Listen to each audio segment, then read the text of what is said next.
actually do that. I see more and more shortcuts being taken with every single game. No game actually trying to innovate, just copy the blueprint of an already pre-existing successful game, which is fine. But I mean, even with the gacha market, every new game is just a new flavor of Genshin Impact. To be fair, we got some treasure out of that, like Wuthering Waves, but a lot of it just feels forgettable and a recolor of a pre-existing game. Becoming $80 is a good thing for casual gamers. Before you hit that dislike button, let me explain myself. More and more studios are looking at releasing base games for $80. Not special editions, not bundles, just the standard version of a game for nearly $100. As a casual... And the defense is, if you're a real fan, you'll find a way to afford it.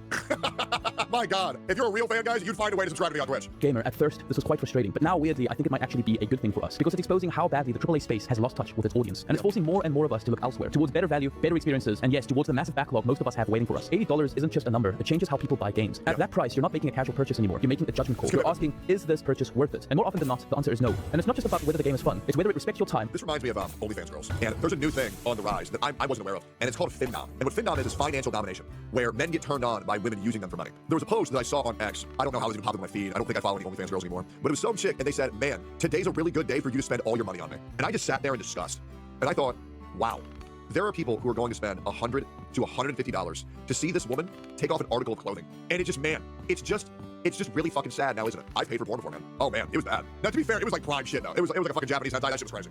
It's not something I ever want to get accustomed to doing frequently, right? Because having a porn addiction leads on a very slippery slope. But I feel like more men should realize, I can get porn and hentai for free. Maybe I shouldn't spend thousands of dollars on some chick who's in their 30s with a boyfriend who's taking off her underwear for me to lose $200 to. It's just kind of a sad reality, don't you think? And that's kind of how video games feel right now, where it's like, well, if you really were a big fan of me, you would spend $100 on this $40 video game. Well, I don't know about that. I do not know about that. Now me, I get the easy road. I get to spend the money that my viewers don't have, and I get to give you guys a legitimate review of how good a game is or isn't. And that's what I like to do. I'll be real. When Borderlands 4 comes out, I'm gonna buy it immediately. And I will tell you, was it worth $100? It's hard to be a gamer in 2025, and it's getting more and more expensive. Whether it works at launch or whether it gives you a complete experience. But increasingly, AAA titles are launching with major bugs, incomplete systems, or a clear roadmap that tells you this game will eventually be good, just not today. And yeah, absolutely. The thing is that gamers celebrate developers that fix all of their bugs rather than just doing a good release.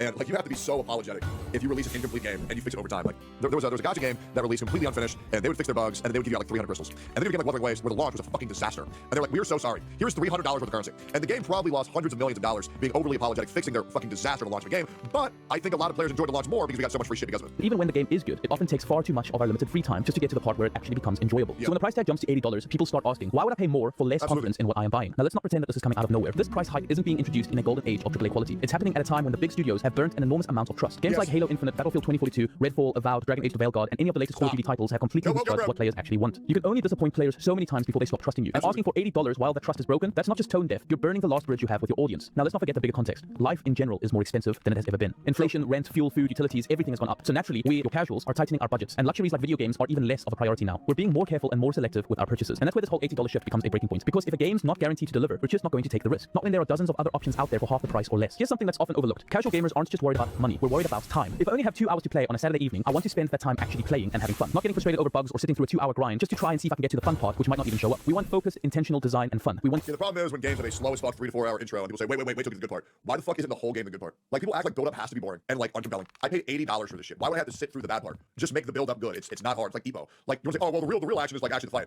Dude, for a lot of anime, the build up is the good part. Like Epo, the training is awesome. But the problem is that so many fucking games, they just like dialogue dump and dialogue dump and dialogue dump, just overloading you with more exposition, like world building that's completely unnecessary for the time. Like, why do we need to know about the dark continent when I don't even know how to fucking cook yet? Like, why are we even here? Like, present the information when it's needed and when we can actually enjoy and explore what's being talked about. Like, stop talking at me and just fucking show me things. There's way too much tell, there's not enough show, there's way too much blabber, and it's never getting better. And the worst thing is, the fans of these games are growing up with them, they're getting used to this fucking torment, and they're praising them and they're regulating them, and that's why these fucking retarded ass devs and Hoyoverse are getting away with shilling out slop to their fucking consumers because we're accepting this shit as the status quo when in reality it's garbage. And we have dumb fucks who praise this shit with 9s, 9.5s, God forbid a 9.79 out of 10 for some fucking dog shit fucking stories. It's embarrassing. Where are the good stories in video games these days? I can think of maybe 5 in the past 5 fucking years. These people, they don't know how to tell their damn stories. It's miserable. Games that respect us as players. That used to be what AAA studios excelled at, but now there's no passion or innovation anymore. A lot of these games feel half-baked, and it makes spending $80 feel irresponsible and stupid. When thinking about this $80 price tag on games, I actually get quite excited by it now, because for me, this is finally the death of FOMO. Yep. Now, one of the biggest time wasters I've ever had in my life was playing Starfield. I spent over 90 hours playing that game, waiting for a fun that never showed up. I felt scammed out of my time and money after playing that game. I could have played so many more incredible games instead. And now looking back, I think the only reason why I pushed through playing Starfield was because of FOMO. I was scared I would miss out on fun that never actually showed up. Dude, I've had the exact opposite effect. Like, when these games get higher and higher, they get worse and worse. I'm not looking for new video games. I just give up on the genre.